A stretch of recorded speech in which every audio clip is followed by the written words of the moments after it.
দেখো বন্ধুরা, আমি কিভাবে ঘরের আর কি এই যে সাইডগুলোতে যে নোংরাগুলো রয়েছে দেখতে পাচ্ছ, এই নোংরাগুলো আমি কিভাবে পরিষ্কার করি আর এইগুলো আমি কি করে পরিষ্কার করি। সামনে পুজো চলে এসছে, অলরেডি অনেক কাজ আমার পেন্ডিং পড়ে রয়েছে। বৃষ্টির জন্য আমি প্রচন্ড আলসে করেছি, তারপর শরীরটা খুব একটা ভালো যাচ্ছিল না, ঠান্ডা গরম লেগেছিল বলছিলাম না, তো ওর জন্য দেখো আমি প্রথমে এটাকে কিন্তু ভালো করে ভিজিয়েছি, এটা কলিন দিয়ে ভিজিয়েছি যাতে বারবার করে নিতে না হয়। আর আমি এটা মুছে আবার এটাকে কিন্তু আমি শুকনো এক সাইড, এটা এক সাইড শুকনো রেখে দিয়েছি।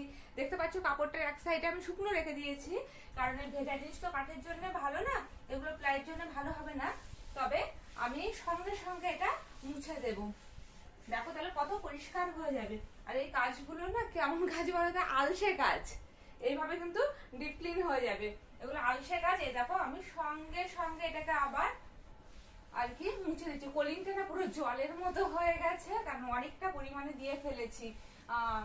আর যদি বেশিটা আর কি পরিষ্কার করা যায় তো ওর জন্য দেখতে পাচ্ছ এটা কিন্তু এরকম সুন্দর পরিষ্কার হয়ে গেছে। এটা আবার শুকিয়ে যাবে যখন না, তখন কিন্তু খুব ভালো লাগবে, চকচক করবে। আর এই ধারগুলোতেও না খুব নোংরা পড়ে, ঠিক আছে। তো আর এইগুলো হলো কালার ফেড হয়ে গেছে, মানে একটু একটু করে কালার উঠে গেছে। সন্তুলা অনেক খেলা ঠেলায় আর কি এখানে ছোটবেলায় খেলেছে, তো সেসব খেলার চিহ্ন এইগুলো, কালার গুলো একটু একটু উঠে গেছে। যাদের ঘরে আর কি বাচ্চা আছে তারা তো জানো যে বাচ্চারা কিন্তু ফার্নিচারে নোংরা করতে, ফার্নিচারের উপর লিখতে, তারপরে ওটা কি কালার পেন্সিল দিয়ে লিখতে, পেন্সিল দিয়ে লিখতে কিন্তু প্রচন্ড ভালোবাসে। তো যাই হোক বুঝতে পারছি, দেখো এই যেখানে শুকিয়ে যাচ্ছে এটা নর্মাল কালার চলে আসছে।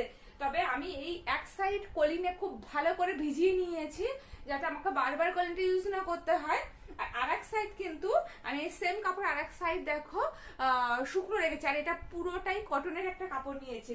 তো এই যখন আমি এই শুকনোটা দিয়ে মুছে দিচ্ছি, দেখো কত পরিষ্কার সুন্দর চকচকে হয়ে যাচ্ছে। আমি এই প্রসেসে আলমারি মুছি, এগুলো রেগুলারের কাজ করি না আমি। আর এই ধারগুলোতে না কালো হয়ে যায়, বুঝতে পারছো, মেঝের এই ধারগুলোতে না কেমন কালো হয়ে যায়। তো এইগুলো যদি একটু করে এরকম করে ঘষে দেওয়া যায় তা কিন্তু পুরো চকচকেই হয়ে যাবে এগুলো। আর আমি এই বালতির মধ্যে যে জলটা নিয়েছি না, এই জলটা নিয়েছি আমি উষ্ণ গরম জল নিয়েছি। উষ্ণ গরম জলে না নোংরা খুব ভালো পরিষ্কার হয়, মেঝে খুব ভালো পরিষ্কার হয়, এটা আমার মনে হয়। তো এই যে এটা লাইজল দিয়ে মুছলেও কিন্তু পরিষ্কার হয়ে যায়। তো আমি এরকম করে আর কি মুছে নিচ্ছি।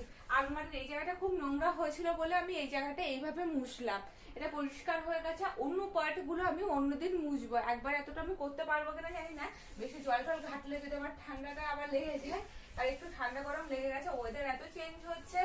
ভোরের দিকে তো বেশ ঠান্ডা ঠান্ডা লাগে, আর ছেলের জন্য ফ্যান চালাতে হয়, ওর গরমটা একটু বেশি আছে, ওর না বাচ্চাদের মনে একটু গরম বেশিই থাকে, ওর জন্য ফ্যান চালায় আর খুবই অসুবিধা হয়ে যায়। তো তোমরা দেখতে পাচ্ছ যেটা কত সুন্দর পরিষ্কার হয়ে যাচ্ছে। দেখো এই জায়গাটা যেহেতু গরম জলে করছি না, তো এটা খুব ভালো পরিষ্কার হয়ে যাচ্ছে। আর আলমারির নিচটা অনেক দিন ধরে খুব নোংরা হয়েছিল, আমি ভেবেছিলাম যে ভালো করে নোংরা হোক তারপরে পরিষ্কার করে দেখাবো। সব যদি পরিষ্কার জিনিসই পরিষ্কার করে দেখায় তাহলে তোমরা তফাৎটা বুঝতে পারবে না। তো তার জন্য আমি এভাবে ডিপ ক্লিন করছি আর কি করেছি, আর তোমাদেরকে দেখিয়ে দিচ্ছি। আর একটু কাছ থেকে ভালো করে দেখাচ্ছি, দাঁড়াও। এই দেখো, দেখতে পাচ্ছ তোমরা এই যে এই জায়গাগুলো কালো কালো থাকে না, এই কালো কালো গুলো উঠে গেছে, এটা এমনি কালার। আর এই দেখো এর গাটা, দেখেছো, বুঝতে পারছো কতটা পরিষ্কার হয়েছে। তো আমি কিন্তু এই প্রসেসে পরিষ্কার করি আর খুব ভালো পরিষ্কার হয়, ঝটপটে হয়ে যায়। ভিডিওটা ভালো লাগলে লাইক শেয়ার কমেন্টস করতে একদম ভুলবে না, আর মুখার্জি ফ্যামিলি ব্লগসকে সাবস্ক্রাইব করতে একদম ভুলবে না।